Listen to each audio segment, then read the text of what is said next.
जैसा कि आप सब जानते हैं, 2025 में नीति आयोग के 10 साल कंप्लीट हो चुके हैं। तो आने वाले सालों में आपको सभी गवर्नमेंट एग्जाम्स में इस टॉपिक से क्वेश्चंस देखने को मिल सकते हैं। जय हिंद दोस्तों, आप सबका स्वागत है मंत्रणा में। आज का हमारा टॉपिक है नीति आयोग। बट नीति आयोग को जानने से पहले हमें प्लानिंग कमीशन को जानना होगा कि प्लानिंग कमीशन क्या था, कब बना था। इसकी ब्रीफ हिस्ट्री देख लेते हैं। सबसे पहले तो ये एस्टैब्लिश हुआ था इन द ईयर 1950। इसका बेसिक ये काम था कि गवर्नमेंट तक ये बात समझाई जाए या पहुंचाई जाए कि आने वाले 5 सालों में किस तरीके से डेवलपमेंट होनी चाहिए, किस सेक्टर पे पैसा ज़्यादा खर्च करना चाहिए, कहाँ कम पैसा खर्च करना चाहिए। एग्जाम्पल के लिए, जब हम आज़ाद हुए थे तो हमारा एग्रीकल्चर पे ज़्यादा फोकस करने की ज़रूरत थी। तो ये चीज़ प्लानिंग कमीशन ने गवर्नमेंट को बताई, या फिर एक प्लान के थ्रू उन्हें समझाया कि अगले 5 सालों में हमें एग्रीकल्चर पे ज़्यादा फोकस करना चाहिए। तो यहाँ पे मैं लिख सकता हूँ कि डेवलपमेंट प्लान्स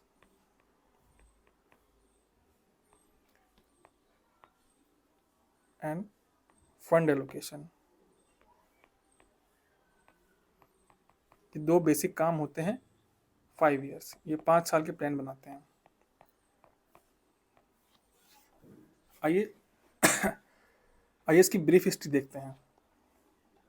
देखिए, वैसे तो 1950 में ऑफिशियली प्लानिंग कमीशन स्टैब्लिश हुआ था, बट आज़ादी से पहले भी हमारे नेताओं के दिमाग में ये बात आ गई थी कि अंग्रेज़ों के भरोसे रहना मुश्किल है, तो हमें अपना खुद का एक प्लानिंग कमीशन बनाना चाहिए जो आने वाले समय में हमें ये बताता रहे कि किस तरीके से डेवलपमेंट होनी चाहिए। तो उसका फर्स्ट स्टेप हुआ था 1937 में, जब कांग्रेस की मीटिंग हुई थी वार्धा में। वार्धा महाराष्ट्र में जगह है। यहाँ पे एक रेजोल्यूशन पास किया गया था। रेजोल्यूशन में था national construction and social planning, कि कुछ कुछ प्लानिंग कमीशन के जैसा ही था। और फाइनली नेक्स्ट ईयर 1938 में हरिपुर सेशन हुआ कांग्रेस का। हरिपुर सेशन हुआ कांग्रेस का, जिसके प्रेसिडेंट थे सुभाष चंद्र बोस। उनकी देखरेख में finally national planning committee establish हुई। नेशनल प्लानिंग कमेटी स्टैब्लिश की गई। इसके फर्स्ट चेयरमैन थे Jawaharlal Nehru.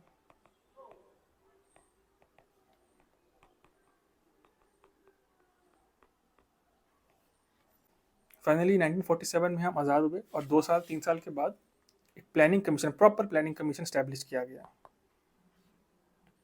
Establishment of planning commission.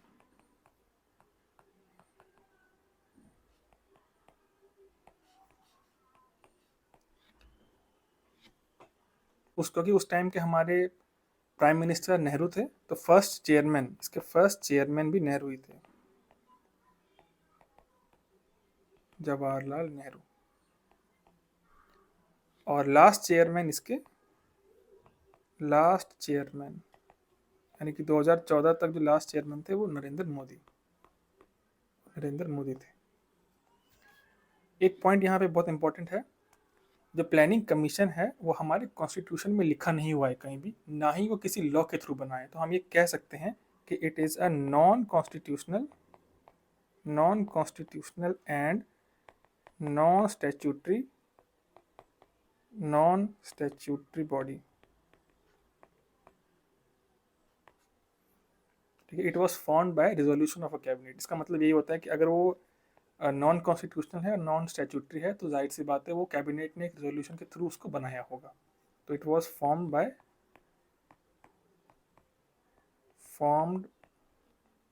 Bye resolution, cabinet resolution.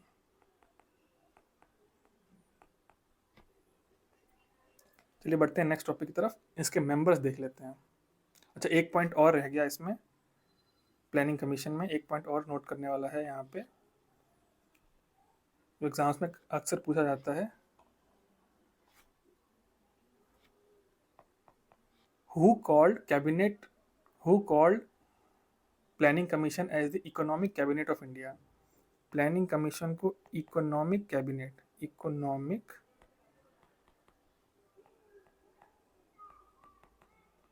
Economic cabinet of India किसने कहा था? देखिए ये कहा था अशोक चंद्र ने, कि एक दो बार एग्जाम में आ चुका है, आप इसको नोट कर लेना। अब बढ़ते हैं मेंबर्स की तरफ। सबसे इंपॉर्टेंट मेंबर जाहिर सी बात है प्राइम मिनिस्टर, जो कि इसका चेयरपर्सन भी होता है, चेयरपर्सन। इसके अलावा 4 मिनिस्टर होते हैं इसमें, जो कि पार्ट टाइम मेंबर्स होते हैं।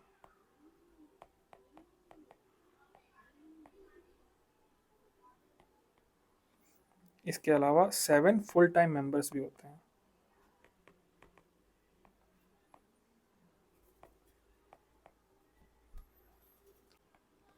ये जो 7 फुल टाइम मेंबर्स होते हैं ये किसी ना किसी फील्ड के एक्सपर्ट होते हैं। जैसे कोई फार्मिंग का एक्सपर्ट हो गया, कोई एजुकेशन का एक्सपर्ट हो गया, तो उनको टीम में लिया जाता है ताकि एक अच्छे वे में प्लानिंग की जा सके।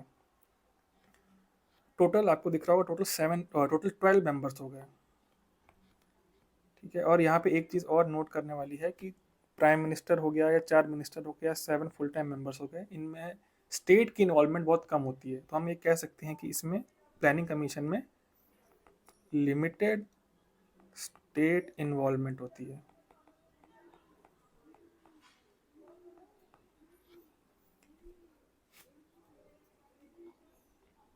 आइए नेक्स्ट टॉपिक देखते हैं, प्लानिंग कमीशन का फंक्शंस।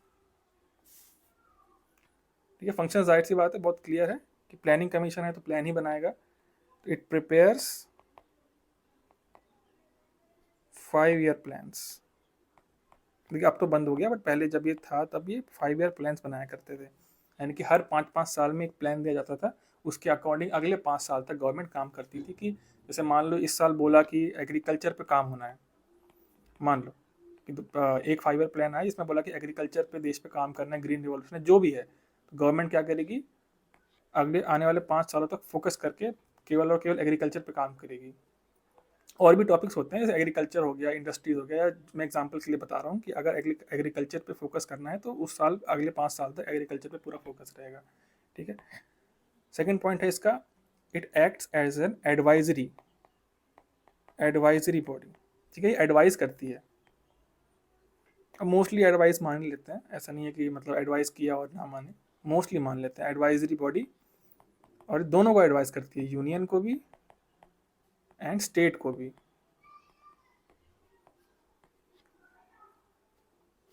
फिर नेक्स्ट पॉइंट देखते हैं। फाइनली 15 अगस्त 2024 को प्राइम मिनिस्टर नरेंद्र मोदी जी ने ये अनाउंस किया कि अब से प्लानिंग कमीशन को हम रिप्लेस कर देंगे नीति आयोग से। प्लानिंग कमीशन को रिप्लेस किया जाएगा किससे? नीति आयोग से। अब हम जानेंगे डिटेल में कि नीति आयोग क्या होता है, ठीक है। नीति आयोग, नीति stands for national institution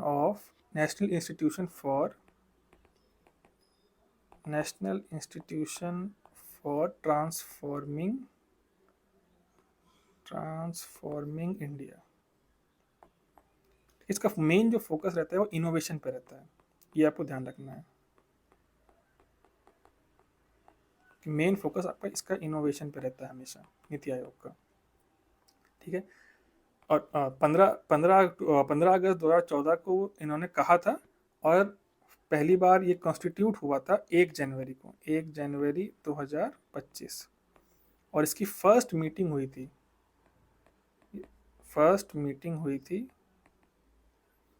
8 Feb 2015 को। ये आपको दोनों डेट्स याद रखनी है। जैसा प्लानिंग कमीशन था non constitutional, non statutory, similarly ये भी non constitutional and non statutory body है। यानी कि ये भी कैसे बना होगा, एक रिजोल्यूशन पास किया होगा कैबिनेट ने, जिसके थ्रू ये नीति आयोग बना होगा, ठीक है। इसको बेसिकली नीति आयोग को बेसिकली थिंक टैंक बोला जाता है, जो मैंने आपको पहले ही बताया था, think tank. It's a think tank जो कि आइडियाज़ देता है, स्ट्रेटजीज एंड आइडियाज़ देता है गवर्नमेंट को, इंस्टीड ऑफ 5 ईयर प्लानिंग। मतलब 5 ईयर प्लानिंग की जगह पे ये आइडियाज़ देगा गवर्नमेंट को ideas and strategies to government instead of 5 year plan.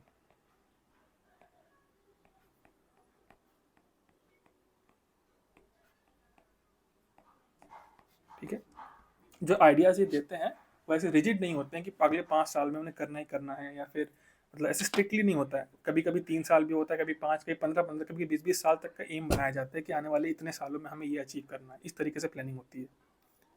चलिए नेक्स्ट टॉपिक देखें, इसका मेंबर्स।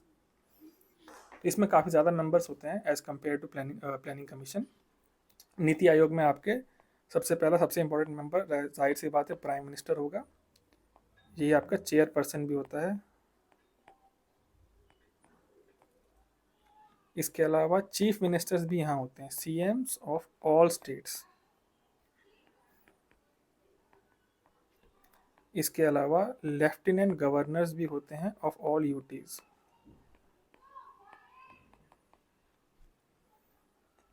तो आपको दिख रहा होगा प्लानिंग कमीशन में स्टेट की इन्वॉल्वमेंट बहुत कम थी, बट यहाँ पे अच्छी खासी स्टेट की इन्वॉल्वमेंट है। इसमें सेंटर प्लस स्टेट दोनों ही इन्वॉल्व होते हैं प्लानिंग में। इसी चीज़ को बोला गया है कोऑपरेटिव फेडरलिज्म। कोऑपरेटिव फेडरलिज्म कि सेंटर और स्टेट मिल के प्लानिंग बनाएंगे। जैसे पहले प्लानिंग कमीशन में था कि केवल सेंटर बताती थी क्या करना है और फर्दर वो स्टेट्स को करना पड़ता था, बट यहाँ पे ऐसा नहीं है। यहाँ पे सेंटर स्टेट मिल के काम करते हैं। ठीक है, और मेंबर्स देख लेते हैं कुछ इसके अलावा और। ठीक है, इसके मैं और मेंबर्स पे जाऊँ, अगर अदर मेंबर्स पे, अदर इम्पोर्टेंट मेंबर्स, तो इसमें और आपके 5 फुल टाइम मेंबर्स आते हैं। Full time members, 2 permanent members भी होते हैं। इसके अलावा और भी बहुत सारे मेंबर्स होते हैं। चलिए कुछ जो एग्जाम्स में पूछे जाते हैं क्वेश्चंस वो जान लेते हैं, उन पर एक बार नज़र घुमा लेते हैं। पहला है चेयरमैन। जो भी आपका प्राइम मिनिस्टर होगा वही इसका चेयरमैन भी होता है। तो फर्स्ट चेयरमैन जाहिर सी बात है कि नरेंद्र मोदी जी के टाइम पे ही आया था, तो नरेंद्र मोदी जी फर्स्ट चेयरमैन अभी भी वही हैं। First vice chairman was Arvind Panagariya. Pronunciation देख लेना भाई, मुझे इतना आइडिया नहीं है। अरविंद प्राणगरिया ऐसी कुछ नाम है। ठीक है, he is a full time member. जो भी वाइस चेयरमैन होता है वो फुल टाइम मेंबर होता है, फुल टाइम। ठीक है, फर्स्ट सीईओ की बात करें तो first CEO was Sindhu Shri Khullar. Sindhu Shri Sindhu Shri Khullar. Current vice chairman की बात करूं तो सुमन बेरी। और करंट सीईओ की बात करूं तो BVR सुब्रमण्यम।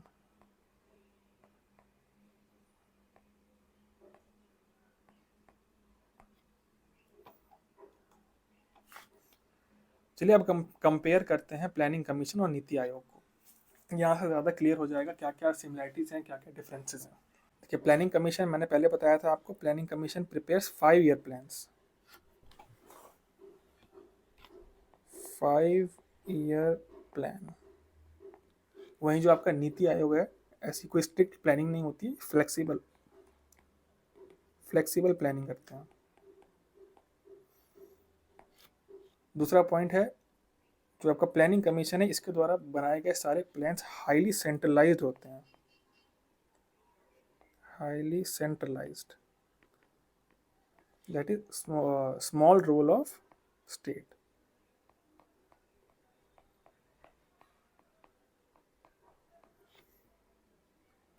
वही नीति आयोग के बनाए हुए प्लान, उनमें स्टेट्स की अच्छी इन्वॉल्वमेंट होती है। तो equal involvement of state, equal state involvement.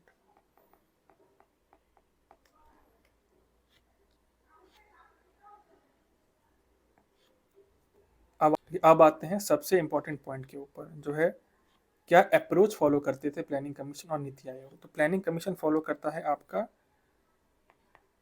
Top down approach. Top down approach. वही नीति आयोग फॉलो करता है bottoms up approach. Bottoms up approach. अभी दोनों में डिफरेंस क्या है वो जान लेते हैं, क्या क्या मीनिंग क्या है इन दोनों का, बॉटम अप और टॉप डाउन में। देखिए सिंपल, टॉप डाउन होता है कि ऊपर से लेके नीचे तक फ्लो होगा। जैसे सेंटर बताएगी क्या करना है स्टेट को, और स्टेट फर्दर डिस्ट्रिक्ट्स और विलेजेस में उस चीज़ को आगे चलाएगा। जो भी प्लानिंग होगी उसको डिस्ट्रिक्ट्स एंड विलेजेस, ठीक है। यहाँ पे क्या जैसे इसका अपोजिट होता है, अपोजिट तो नहीं कह सकते बट हाँ इसमें है कि स्टेट का प्रॉपर इन्वॉल्वमेंट रहता है, ठीक है। लोकल लोकल बॉडीज जो होती हैं उनका भी इनपुट किया जाता है। जैसे policies are made, policies are made keeping in mind of local realities, कि ग्राउंड लेवल पे क्या चीज़ें चाहिए किसी गांव को या किसी डिस्ट्रिक्ट को। जैसे एग्जांपल के लिए मैं बताऊं, जैसे राजस्थान के कुछ डिस्ट्रिक्ट्स हैं जहाँ पे पानी की बहुत कमी है, वहीं पे नॉर्थ ईस्ट के कुछ डिस्ट्रिक्ट्स हैं जहाँ पे अभी भी प्रॉपर फैसिलिटीज़ नहीं है, जैसे प्रॉपर रेलवे वहाँ तक नहीं पहुँच पाया है अभी तक। तो राजस्थान के डिस्ट्रिक्ट्स के लिए अलग प्लानिंग होगी और नॉर्थ ईस्ट के डिस्ट्रिक्ट्स के लिए अलग प्लानिंग की जाएगी, ठीक है। इसी को सिंपल शब्दों में कोऑपरेटिव फेडरलिज्म बोला गया है। कि यहाँ पे स्टेट्स बता रहे हैं कि भाई हमें ये दिक्कत है तो प्लानिंग आप इसके अकॉर्डिंग बनाइए। इसी को बोलते हैं कोऑपरेटिव फेडरलिज्म, जहाँ पे सेंटर सुनता है स्टेट की बात, ठीक है। तो फाइनली मैं यहाँ पे ये कह सकता हूँ कि जो टॉप डाउन अप्रोच है प्लानिंग कमीशन का, उसमें दिल्ली जो है, Delhi decides and state follows, states follow. वहीं पे bottom up approach NITI Aayog का है, उसमें states decide and Delhi follow. ऐसा कह सकते हैं कि दिल्ली उस चीज़ को फॉलो, दिल्ली मतलब यहाँ पे दिल्ली से मतलब है सेंटर, और स्टेट्स तो आपका स्टेट्स है ही, ठीक है। एक लास्ट पॉइंट और है इसमें कि जो प्लानिंग कमीशन था वो फंड्स भी एलोकेट करता था, पूरा कंट्रोल था उसका फंड्स के ऊपर, तो इट कंट्रोल्स फंड। वहीं पे नीति आयोग का केवल और काम एडवाइजरी का है, वहाँ पे वो कोई फंड एलोकेट नहीं करता है कि भाई इसको इतना पैसा चाहिए उसको उतना देना है, तो नो फंड एलोकेशन।